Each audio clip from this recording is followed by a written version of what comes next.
Okay, people, it's me, Uncle Nabil, or as the Fulanis call me, Bapa Jire, Bapa Nabilu, or as the Igbos call me, the Ezia Go One of Croydon, or as the Hausas call me, Alhaji Burantashi Medogonyaro, or What?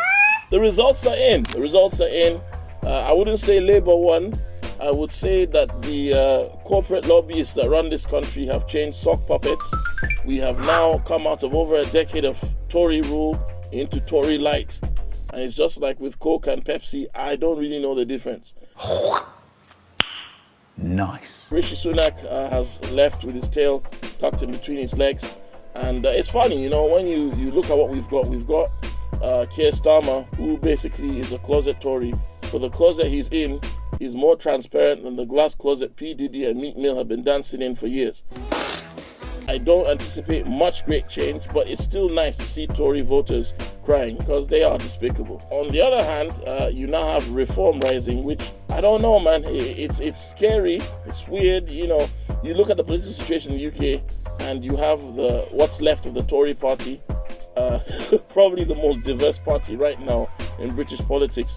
Because as you can see, right-wingers are so lazy, even their racism is outsourced. There's too many people. That's what it comes down. That's what it comes down to. Outside of the whole racism thing, they led with the cult of personality around Mr. Nigel Farage. They actually had some policies that weren't too bad. Huh? And listen, do not throw away my black card, hear me out. Like the stuff on tax, so, people... tax breaks for people earning 20k and not like 12 or whatever it was before. Not taxing NHS staff who are heavily overworked. A lot of the policies they had, if they actually planned to follow through on them, would probably have made lives better for people. But the problem is also the free flights back to Africa that they led with, But it is very scary when you think about it, because out of all the politicians right now that have their faces on TV, the guy who makes the most sense geopolitically was actually Nigel Farage. Because think about it, he was against the invasion of Libya. He warned about what's happening in Ukraine. He doesn't want to give Israel money or for weapons. There's all this stuff. It's weird. But he's also a stark raving racist. It's like, why can't somebody just have everything? It's almost like when you're waiting for the perfect guy. He's 6 feet tall. He's a 10. But he supports fucking Arsenal. Okay. The reality is, in a way, I'm kind of glad that Reform is doing well. I mean, I wish that they didn't have Nigel Farage as their front man, and I wish that they didn't just lead with anti-immigrant stuff, because hopefully some of the better policies that they do have will put pressure on the mainstream parties to finally do what they've avoided doing for many years, which is address the problems of the working class in England. Of course, knowing our politicians, they're not going to do that. What they're going to do is they're just going to echo the more radical anti-immigrant, anti-Muslim and anti-minority policies that these other parties have, and completely ignore all the stuff that might actually benefit the economy. It is nice, though, for these parties to get a little bit of a shake. I mean, the Green Party is just a miscongeniality of politics. They were never going to win anything. But it is good that new parties are coming up and showing these guys, we've got independents winning across the UK. It is always nice when someone shakes the system. I don't know what else actually, I do have an idea of things we could do to make a change in England. But I'm not expecting that anytime soon, because for Russian results, you need Russians.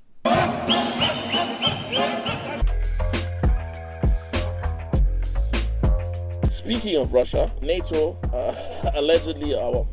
they are calling a meeting to decide whether or not Ukraine will be let in.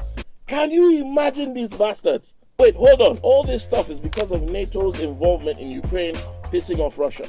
And you're telling me after all of that, NATO's like, you know what, I'm not really sure you're right. It's not you, it's me. Well, actually, it's you because you're too corrupt. Can you imagine? Didn't they know these things about Ukraine before they started this nonsense? This is like, them friends, I remember back in the day, I had these friends, like, yo, you see those guys there? Come, we go beat them up, yeah? Don't worry, bro. Thump that big guy. We've got your back. And then you go and you start talking and you start arguing with this guy. And you turn around and your friends ain't there. That's what NATO has just done to Ukraine. Like, yeah, don't worry. Man will back you. Then you turn around and the man them are missing. They disappeared on you like Batman. They vanished like Dalsim in Street Fighter. They're gone. They're going to give Ukraine a list of things to do, most likely, if they don't let them in, to improve their status as a corrupt nation so that NATO can consider letting them in while they're at war. Like, hey, bro, while that guy's punch you in the face, aye, big man, tie your shoelaces. That is so dumb. So all this death has been for nothing. How many L's do you guys want these people to take? Ladies and gentlemen, this just in, apparently Joe Biden is old. What? This guy, yeah, he's so incoherent. He makes Stormzy sound like Spalding Gray. I mean, listen to this. Eligible for what I've been able to do with the with the COVID. With dealing with everything we have to do with. Look, if we finally beat Medicare. I have a lot of friends who are Christians, Nigerian Christians, and even they will not understand the tongues that this guy is speaking in. This guy apparently Joe Biden is the first black woman to serve in the White House. By the way, I'm proud to be, as I said, the first vice president, first black woman to serve with a black president. What? Bro, what are you talking about, man? Wasn't there like a whole other black family in the White House at some point? What does that say about the First Lady? QAnon. They might be right. Think about it. They've been telling us the whole time. So either he's saying that Mrs. Obama is not a black woman, or like, who do you believe at this point? I don't know. The jury's out. I mean, think about it. We've never seen P. Diddy and Miss Obama in the same place at the same time. Should I call you Mister? Somehow I don't think Biden is winning this. So I'm looking forward to seeing Starmer and Trump meeting each other in the future. This is going to be very, very interesting. Yeah, guys, as a comedian, I am looking forward to becoming a millionaire in the next year because some good jokes are going to be written. This is a cocktail for hilarity and also lots of death and poverty. But not for me, though. Within 7 hours of being Prime Minister, Mr. Starmer just came and said, yeah, you see that Rwanda thing? Nah, fam, nah, man's not doing it. I mean, it was never going to happen, really. The Tories were taking how many years to get it done, finding ways for them to make money for themselves while doing it. And within a couple of hours, Starmer has actually shown, I mean, I don't like him, but, he's actually shown a bit of backbone and just said, nah, fuck all that. Nah, cancel the flights. My holiday has been cancelled. I wanted to get some rest, but now, I knew I should have voted reform because the tickets back home would have been so much cheaper. I mean, it's not like the Rwandans right now don't have bigger things to worry about. Rwanda is not safe. Rwanda is exactly like Russia. Again, everybody's fighting in East Africa. There's unrest in Kenya. There's Tigray going on. Rwanda's getting in on the action. And most East Africans have like a high population of vegetarians and vegans. So there you go. That's proof. All you people in Soho chatting shit, about meat eaters. Yeah. You know who else was a vegetarian? Because he said that eating meat made you violent. Hitler. Yeah. The world's most famous vegetarian. There you go. How'd you like them sausages? Ha! Gay! And much like the Tories, the losses for Drake just keep on coming.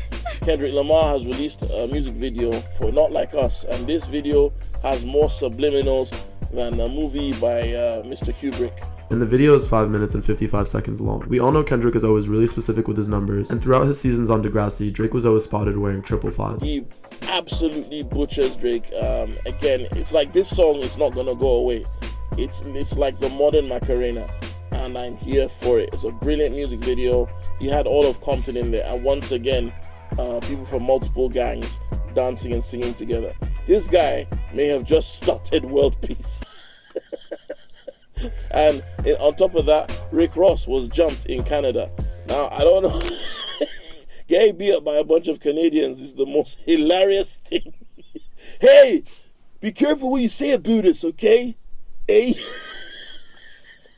There's a video of Rick Ross getting jumped. Well, he managed to escape. I don't know why he didn't just pull out his ID and tell them, back up, I'm an officer. You know, he followed his officer training and made evasive maneuvers while looking and watching his six. Bro, he just watched his friend get beat up the way all of Europe has been watching Ukraine get beat up. It was fantastic. Well, thank you for watching. If you like what I do, please like, share, subscribe, hit the notification button so you know when my next stuff pops up. And yeah, keep supporting.